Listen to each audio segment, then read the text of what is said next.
Hello everyone, this is Uday Pratap Singh, a mentor for the preparation of competitive exams. हमारी इस geography की series में जो अभी हमने पढ़ चुके हैं वो दो टॉपिक्स हैं, एक evolution of planets and evolution of earth, और दूसरा हमारा टॉपिक था evolution of universe and expansion of universe. 4 videos में हम इन टॉपिक्स को कवर कर चुके हैं। बेसिकली ये टॉपिक एस्ट्रोनॉमी से रिलेटेड थे, लेकिन इसको वर्ल्ड ज्योग्राफी में पढ़ाना जरूरी था, क्योंकि यहां हम जब फिजिकल वर्ल्ड ज्योग्राफी की बात करेंगे तो अर्थ को लेकर हम शुरू करेंगे। तो अर्थ के इवोल्यूशन से पहले हमें अर्थ का जो प्लेनेट्स वाला ग्रुप है उसका इवोल्यूशन कैसे हुआ और यूनिवर्स का इवोल्यूशन कैसे हुआ उसको भी जानना जरूरी था, इसलिए हमने उसको पढ़ा। अब हम बेसिकली वर्ल्ड ज्योग्राफी की प्रॉपर सीरीज पर आते हैं, जिसकी शुरुआत evolution of continents and evolution of oceans basin से होती है। तो चलिए हम यहां से अपना टॉपिक शुरू करते हैं और यहां से प्रॉपर फिजिकल ज्योग्राफी स्टार्ट होती है।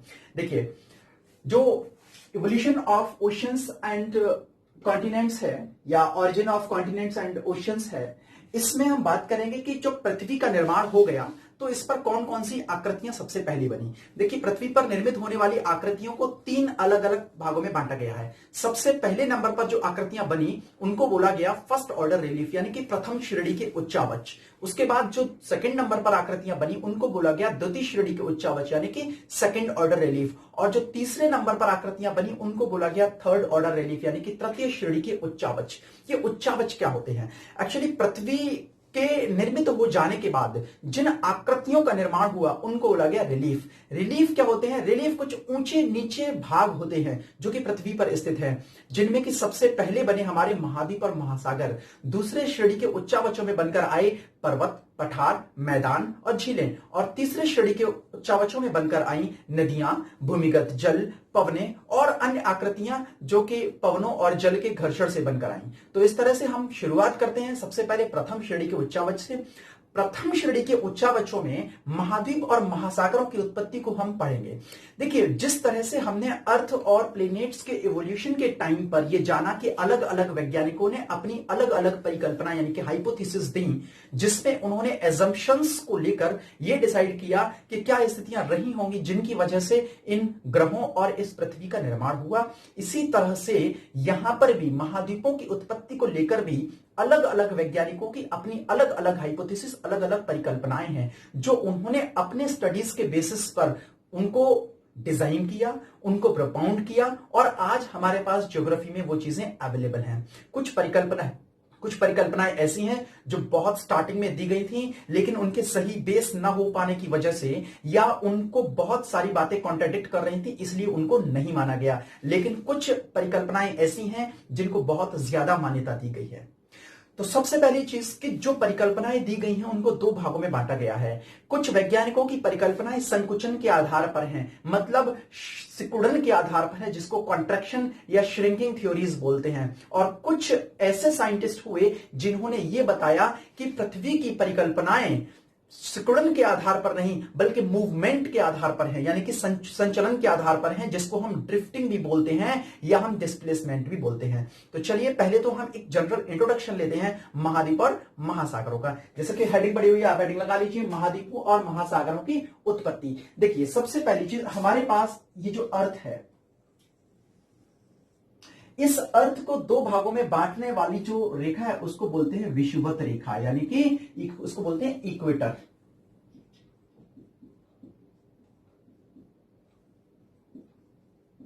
विषुवत रेखा के उत्तरी दिशा में, देखिए पहले हम यहां पर डायरेक्शन को नोट कर लेते हैं। ये है हमारा ईस्ट, ये वेस्ट, ये नॉर्थ, ये साउथ। अब इस विषुवत रेखा के नॉर्थ में जो पार्ट है उसको बोलते हैं उत्तरी गोलार्ध। यहां पर है उत्तरी ध्रुव यानी कि नॉर्थ पोल, यहां पर है दक्षिणी ध्रुव यानी कि साउथ पोल। ये वाला पार्ट होगा उत्तरी गोलार्ध यानी कि नॉर्दर्न हेमिस्फीयर।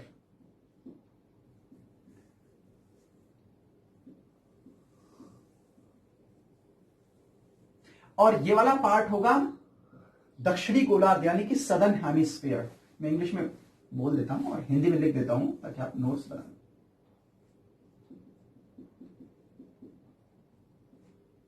और यह है सदर्न हेमिस्फीयर यानी कि दक्षिणी गोलार्ध। उत्तरी गोलार्ध में जल बहुत ज्यादा है, जैसे कि अभी लिखा है आपने यहां पर देखें आप, वैसे भी जल की राशि जो है, जल की मात्रा है टोटल अर्थ पर भी ज्यादा है और उत्तरी गोलार्ध में भी ज्यादा है। अगर हम पूरे धरातल की बात करें तो पूरे धरातल पर जल की मात्रा जो है वो 70.8% है, जबकि पूरे धरातल पर स्थल यानी कि जो लैंड है वो 29.2% है।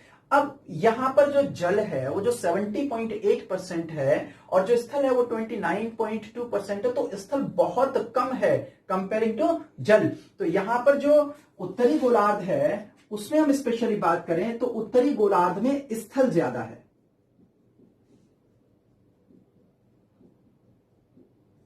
पूरे पृथ्वी पर जितना भी स्थल है उसका लगभग 60% स्थल जो है वो उत्तरी गोलार्ध में है, इसलिए उत्तरी गोलार्ध को हम स्थलीय गोलार्ध भी कहते हैं, यानी कि लैंड हेमिस्फीयर। दक्षिणी गोलार्ध में जल राशि बहुत ज्यादा है, यहां पर टोटल विश्व का जितना भी जल है उसका लगभग 81%, 81% यहां पर वाटर है, जिसकी वजह से इस गोलार्ध को हम जलीय गोलार्ध भी बोलते हैं या एक्वेटिक हेमिस्फीयर या फिर इसको लैंड हेमिस्फीयर भी बोलते हैं। मैथ्स में तो इस पर एक क्वेश्चन भी आता है रेशियो प्रोपोर्शन टॉपिक में, उसमें आपको उत्तरी गोलार्ध का जल और स्थल का अनुपात दिया होता है, फिर उसके बाद में टोटल पृथ्वी के जो गोलार्ध है उसका अनुपात दिया होता है, फिर उसके बाद में दक्षिणी गोलार्ध में पूछा जाता है कि दक्षिणी गोलार्ध में स्थल और जल का अनुपात क्या होगा। जो मैथ्स पढ़े होंगे उन जिन लोगों ने रेशियो प्रोपोर्शन टॉपिक अच्छे से पढ़ा होगा उनका क्वेश्चन जरूर मिला होगा, एलिगेशन में भी कभी कभी टॉपिक आया हुआ है।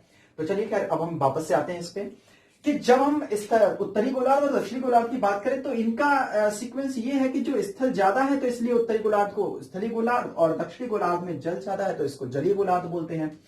अब इस जल का महत्व क्या है, देखिए क्वेश्चन जहां पर भी रिटन क्वेश्चन आते हैं एक्सप्लेनेटरी आंसर आपको करने पड़ते हैं कुछ लिमिटेड वर्ड्स में, हो सकता है कि स्टेट्स के पीसीएस वगैरह एग्जाम्स हैं या फिर यूपीएससी है, इस तरह का क्वेश्चन देखने को एक जगह मिला भी है कि जो पृथ्वी है अन्य ग्रहों की तुलना में पृथ्वी पर जल मौजूद है और पृथ्वी पर जो जल मौजूद है वो स्थल खंड की तुलना में बहुत ज्यादा है। इसका महत्व बताइए पृथ्वी के लिए। तो देखिए सबसे पहले हमारे जो संसाधन हैं उन संसाधनों की मात्रा जो स्थल खंड पर है वो सीमित होती चली जा रही है क्योंकि जनसंख्या बढ़ती चली जा रही है और स्थल खंड बहुत कम है, तो संसाधन कम होते चले जा रहे हैं। तो जो पृथ्वी पर रहने वाले मानव हैं वो कोशिश कर रहे हैं कि अपने संसाधनों की पूर्ति समुद्री संसाधनों से करें, यानी कि एक्वेटिक रिसोर्सेज से करें। तो पहले तो यहां पर समुद्र का जो महत्व है वो यहां से भी है। दूसरी एक चीज कि अगर पृथ्वी पर समुद्र ना होता, इतनी बड़ी जलराशि ना होती, तो पृथ्वी की स्थिति बिल्कुल आप कह सकते हैं कि एक हमारा ग्रह है जिसको बोलते हैं मरकरी, यानी कि बुध की तरह हो जाती, यानी कि दिन में बहुत ज्यादा गर्म और रात को बहुत ज्यादा ठंडा। इसका रीजन है कि अगर पृथ्वी पर पानी नहीं होता तो यहां पर क्या होता, जमीन होती, रेत होता, और रेत की अपनी स्पेशलिटी क्या है कि वो बहुत जल्दी गर्म होता है और बहुत जल्दी ठंडा होता है, जबकि पानी की अपनी स्पेशलिटी है कि वो बहुत देर से गर्म होता है और बहुत देर से ही ठंडा होता है। यही कारण है रेगिस्तानों में दिन बहुत गर्म और रातें बहुत सर्दी वाली होती हैं। अगर पृथ्वी पर समुद्र नहीं होता, इतनी जलराशि नहीं होती, तो यहां पर बुध जैसी स्थिति हो जाती। क्योंकि पृथ्वी पर जो जल है, जो जल है वो पृथ्वी के टेम्परेचर को बैलेंस करता है, मेंटेन करता है। आप इस ग्लोब में देखिए जरा, जितना भी आपको ब्लू पोर्शन दिख रहा है ये सारा का सारा ब्लू पोर्शन क्या है, ये जल राशि है। और जितना भी कलरफुल है, जैसे कि ये अफ्रीका है, यहां पर ये क्या है, महाद्वीप है। उसके बाद में ये एशिया है पूरा, और इसको यूरेशिया भी बोलते हैं, ये भी महाद्वीप है। ये वाला छोटा पोर्शन यूरोप है। उसके बाद में ये ऑस्ट्रेलिया है। उसके बाद में ये नॉर्थन अमेरिका और ये सदर्न अमेरिका है। तो देखिए यहां पर जितना भी ब्लू कलर का पार्ट है ये सारा का सारा क्या है, ये सब समुद्र है। देखिए पैसिफिक ओशन कितना बड़ा, ये 1/3 पार्ट पर है। इनफैक्ट ऑलमोस्ट 30% पार्ट को कवर करता है टोटल अर्थ के। और अगर हम टोटल स्थल की बात करें तो वो केवल 29.2 है। इसका मतलब है कि अगर हम सभी महाद्वीपों को जोड़ लें तो जोड़ने के बाद भी ये इस पैसिफिक ओशन के बराबर, प्रशांत महासागर के बराबर नहीं हो पाएंगे। अच्छा, एक बहुत इंटरेस्टिंग बात यहां बताता हूं आपको। हमारे उत्तरी गोलार्ध में चूंकि हम लोग रहते हैं तो हम ग्लोब को इस तरह से रखते हैं, इस तरह से।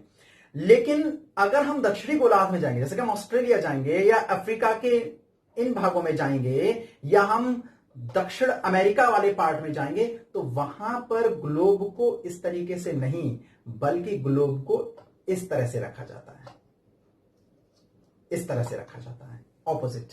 वहां स्टैंड उल्टा लगाया जाता है, लेकिन अगर हम यहां पर उल्टा लगा देंगे ना, तो हमारी पृथ्वी पूरी उल्टी पुल्टी हो जाएगी। इसका मतलब है कि दोनों हेमिस्फेयर में ग्लोब को रखने की पोजीशन अलग अलग होती है। हम वापस से अपनी पोजीशन में ले आते हैं, क्योंकि हम उत्तरी गोलार्ध में हैं, तो हम हमेशा अपने नॉर्दर्न हेमिस्फेयर को ऊपर रखते हैं और वो लोग सदर्न हेमिस्फेयर को ऊपर रखते हैं।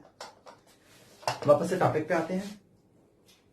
तो ये इसकी कुछ बेसिक प्रॉपर्टी है। अब एक और चीज आती है कि इस अर्थ पर पाए जाने वाले जितने भी महाद्वीप हैं वे सभी त्रिभुजाकार आकृति में हैं, और लगभग जितने भी महासागर हैं वे सभी त्रिभुजाकार आकृति में हैं। केवल ऑस्ट्रेलिया को अगर हम छोड़ दें तो, क्योंकि ऑस्ट्रेलिया कभी इंडियन प्लेट का ही हिस्सा था, इसलिए इंडिया और ऑस्ट्रेलिया दोनों को हम इंडो ऑस्ट्रेलियाई प्लेट का हिस्सा मानते हैं, जो कि प्लेट विवर्तनिकी के सिद्धांत पर आधारित है। तो चलिए अब हम बात करते हैं कि कौन कौन सी परिकल्पनाएं इससे संबंधित दी गई थी। तो चलिए आप पहले इसको स्क्रीनशॉट ले लीजिए। ये है महाद्वीपों पर बनी हुई आकृतियां, यानी कि पृथ्वी पर बनी हुई आकृतियां, नॉट महाद्वीप, पृथ्वी पर बनी हुई आकृतियां, जो कि सबसे पहले बनी पृथ्वी के निर्माण के बाद, जिनको बोला गया प्रथम श्रेणी की उच्चावच, फर्स्ट ऑर्डर रिलीफ, जिसमें बने महाद्वीप और महासागर, कॉन्टिनेंट एंड ओशन। उसके बाद में बनी जो आकृतियां उनको बोला गया द्वितीय श्रेणी की उच्चावच, सेकंड ऑर्डर रिलीफ, जिसमें बने पर्वत, पठार, मैदान और झील, यानी कि माउंटेन, प्लेट्यू, प्लेन और लेक। और उसके बाद बने तृतीय श्रेणी के उच्चावच, जिनको बोला गया थर्ड ऑर्डर रिलीफ, यानी कि इसमें नदियां, जल, भूमिगत जल, ग्लेशियर, लैंड फॉर्म्स और भी कई सारी आकृतियां बनी। तो ये थे प्रथम, द्वितीय और तृतीय श्रेणी के उच्चावच, यानी कि फर्स्ट, सेकंड और थर्ड ऑर्डर के रिलीफ। अब हम एक चीज और बात करते हैं कि हमारे जो पृथ्वी है, उस पृथ्वी के दो पोल हैं, मतलब दो सिरे हैं, एक नॉर्थ पोल, एक साउथ पोल। जो नॉर्थ पोल है वो घिरा हुआ है, जो नॉर्थ पोल है वो घिरा हुआ है वाटर से, यानी कि पानी से। तो यहां पर क्या है, ये है वाटर, तो यहां पर बना है ओशन, जिसको आर्कटिक सी बोलते हैं, आर्कटिक सागर, आर्कटिक ओशन। और यहां पर है साउथ पोल, यानी कि दक्षिणी ध्रुव। दक्षिणी ध्रुव जो घिरा हुआ है वो घिरा हुआ है जमीन से, यानी कि ये घिरा हुआ है लैंड से। तो इससे बना यहां पर है लैंड, तो यहां पर बनेगा ये कॉन्टिनेंट, लैंड और कॉन्टिनेंट, यानी कि ये था ओशन, यहां पर लैंड, और ये दोनों एक दूसरे के विपरीत हैं। और ऐसा केवल नॉर्थ पोल साउथ पोल के लिए नहीं है, बल्कि टोटल अर्थ के लिए भी है। यानी कि जो टोटल अर्थ है उस पर जितने भी महासागर हैं वे लगभग महाद्वीपों के पीछे, और जो महाद्वीप हैं वो महासागरों के पीछे। यानी कि जलखंड के विपरीत स्थिति में स्थलखंड है, स्थलखंड के विपरीत स्थिति में जलखंड है, और ऐसा जो स्थिति बनती है उसको बोला जाता है एंटीपोडल सिचुएशन, यानी कि प्रतिध्रुवीय या प्रतिस्थलीय आकृति, जिसमें कि एक दूसरे के विपरीत होते हैं। लगभग 95% स्थलखंड ऐसे हैं जो जलखंड के पीछे हैं। तो ये ऐसी स्थिति कैसे पैदा हुई या इनको कैसे प्रूव किया जाएगा, इसके लिए हम अभी आगे हाइपोथेसिस पढ़ेंगे। तो पहले आप इसका स्क्रीनशॉट ले लीजिए, फिर मैं कुछ यहां पर 2-3 आंकड़े लिखता हूं जिनको आपको नोट करना है। देखिए, प्रथम श्रेणी के उच्चावचों में पहले हम महाद्वीप और महासागरों के बारे में पढ़ लेते हैं। इन दो को अलग अलग भागों में बांट लेते हैं। पहले हम बात कर लेते हैं महासागरों की। महासागर पूरी पृथ्वी के लगभग 70.8% पार्ट पर हैं, और जो महाद्वीप हैं, कॉन्टिनेंट्स हैं, वो रिमेनिंग 29.2% पार्ट पर हैं। महासागरों और महाद्वीपों को हम सीक्वेंस वाइज लिखेंगे, मतलब बड़े से छोटे के क्रम में। सबसे पहला महासागर है प्रशांत महासागर, यानी कि पैसिफिक ओशन। सेकंड रैंक पर आता है, इसको हम दो अलग अलग नामों से भी जानते हैं, एक तो अटलांटिक महासागर और दूसरा है अंध महासागर, यानी कि आंध्र महासागर। तो अटलांटिक महासागर,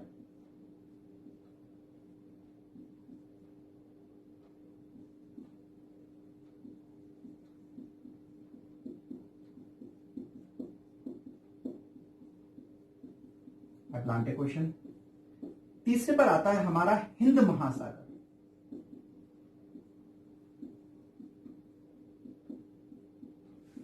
यानी कि इंडियन ओशन।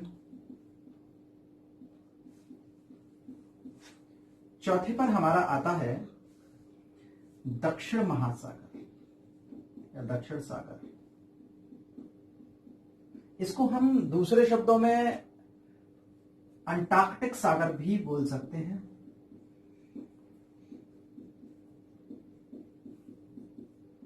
क्योंकि ये वाला जो सागर है, अभी मैंने बताया था आपको कि जो अंटार्कटिक महाद्वीप है, उस महाद्वीप के चारों ओर जो फैला हुआ सागर है वो अंटार्कटिक महासागर है। और यहां पर इसको सदर्न ओशन नहीं बल्कि सदर्न ओशंस बोलते हैं।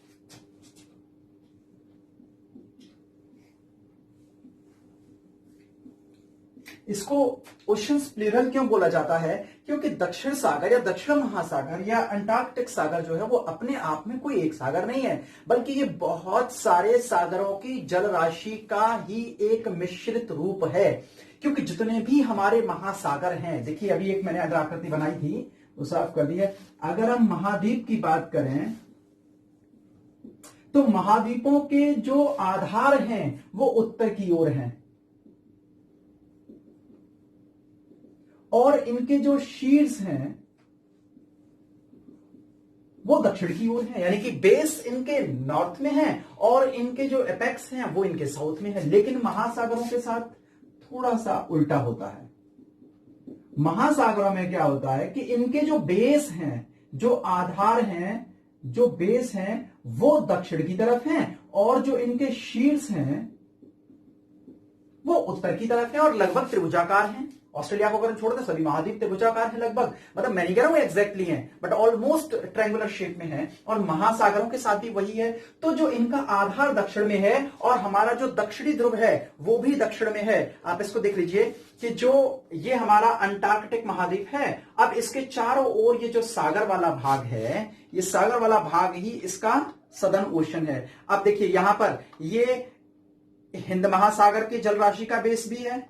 आगे बढ़ेंगे तो ये पैसिफिक ओशियन का भी बेस है और थोड़ा सा आगे बढ़ेंगे तो ये जो अटलांटिक ओशन है इसका भी बेस है। तो तीनों महासागरों का जल राशि मिलकर यहां पर क्या बनाती है? एक नया महासागर, एक नया सागर जिसको बोलते हैं सदर्न ओशंस। और उसके बाद में 5वें नंबर पर जो सागर है उसको बोलते हैं हम आर्कटिक सागर। ये उत्तरी ध्रुव की तरफ है, मतलब आर्कटिक ओशन। हम बात करें महाद्वीपों की तो सबसे पहले पर आता है एशिया।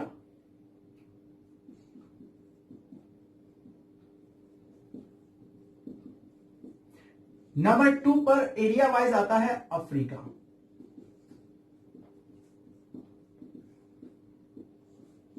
नंबर 3 पर एरिया वाइज आता है उत्तर अमेरिका, नॉर्थ अमेरिका। 4th पर आता है दक्षिण अमेरिका।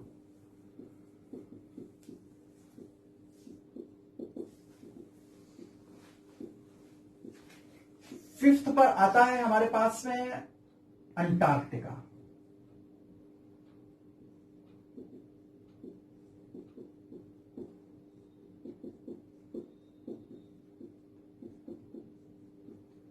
6th पर आता है यूरोप और 7th पर आता है ऑस्ट्रेलिया।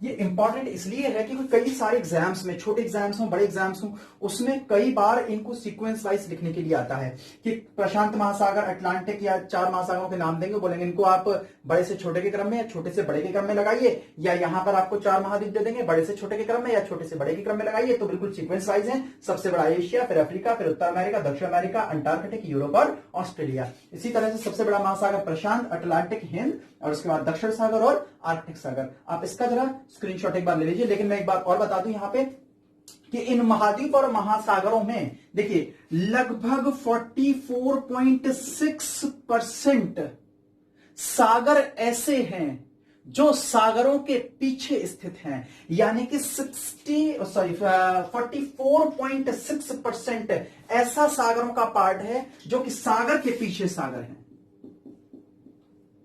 सागर के पीछे सागर, और लगभग 1.4% पार्ट ऐसा है जिसमें कि स्थल के पीछे स्थल है, स्थल के पीछे स्थल है। और हमारे स्थल जितने भी हैं पूरी पृथ्वी पर, ग्लोब पर, देखिए ज्योग्राफी में अर्थ को ग्लोब बोला गया है, यानी कि ज्योग्राफी में अर्थ को ग्लोब, जहां पर भी ग्लोब शब्द आएगा आप उसको पृथ्वी समझेंगे। ग्लोब का मतलब है महाद्वीप और महासागरों दोनों की उपस्थिति इस पृथ्वी पर, तो इसलिए इसको बोला गया है ग्लोब, पृथ्वी को। तो 95% पार्ट ऐसा है स्थलों का जिसमें कि स्थल सागर के पीछे हैं, स्थल पीछे हैं सागरों के, यानी कि 44.6% सागर सागर के पीछे है, 1.4% स्थल सागर स्थल के पीछे है, और 95% स्थल सागर के पीछे है। तो इसका मतलब है, और ये वाली जो सिचुएशन है इसी को बोलते हैं हम एंटीपोडल सिचुएशन।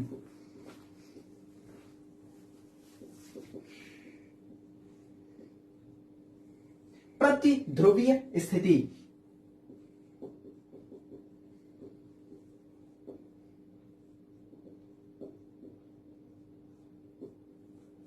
आप जरा इन चीजों का स्क्रीनशॉट एक बार ले लीजिए। देखिए ये है महाद्वीपों और महासागरों की उत्पत्ति से संबंधित परिकल्पनाएं, जिसमें कि सबसे पहली परिकल्पना, देखिए जब महाद्वीपों से संबंधित परिकल्पनाएं आना शुरू हुई तो उसमें जो पहला प्रयास किया वो Lord Kelvin, he was the first scientist to define that how our continents and our oceans originated, and he defined the theory of shrinking or we can say contraction। यानी कि जो लॉर्ड कैल्विन थे इन्होंने सबसे पहले परिकल्पना दी कि महासागरों की उत्पत्ति कैसे हुई। उसके बाद में आए लेपवर्थ और लव, इनकी परिकल्पना कुछ ना कुछ इनसे मिलती जुलती थी। उसके बाद आए लोथियन ग्रीन, इन्होंने एकदम अलग सिद्धांत दिया, चतुष्फलकीय सिद्धांत, इसको बोलते हैं टेट्राहेड्रल कंसेप्ट, यानी कि चतुष्फलक को इंग्लिश में टेट्राहेड्रल, ये मैथ्स वाले लोग समझते होंगे, बाकी का जब हम इस संकल्पना को पढ़ाएंगे तब हम बताएंगे कि ये टेट्राहेड्रल क्या है। उसके बाद आया टेलर का महाद्वीपीय विस्थापन का सिद्धांत, यानी कि टेलर्स कॉन्टिनेंटल ड्रिफ्ट थ्योरी। फिर आया वेगनर का महाद्वीपीय विस्थापन का सिद्धांत, तो वेगनर्स कॉन्टिनेंटल ड्रिफ्ट थ्योरी। उसके बाद आया प्लेट विवर्तनिकी सिद्धांत, यानी कि प्लेट टेक्टोनिक्स वाली थ्योरी आई। तो सबसे पहले हम बात करते हैं लॉर्ड कैल्विन, लेपवर्थ और लोथियन की। ये तीन लोगों ने जो संकल्पनाएं दी ये आधारित थी सिकुड़न पर, यानी कि संकुचन पर आधारित, संकुचन या सिकुड़न पर आधारित, इसको बोल सकते हैं आप कॉन्ट्रैक्शन या श्रिंकिंग पर। और ये जो तीन सिद्धांत थे, ये तीनों सिद्धांत मतलब महाद्वीपीय विस्थापन, प्लेट विवर्तनिकी, ये थे मूवमेंट पर, यानी कि गतिशीलता पर, यानी कि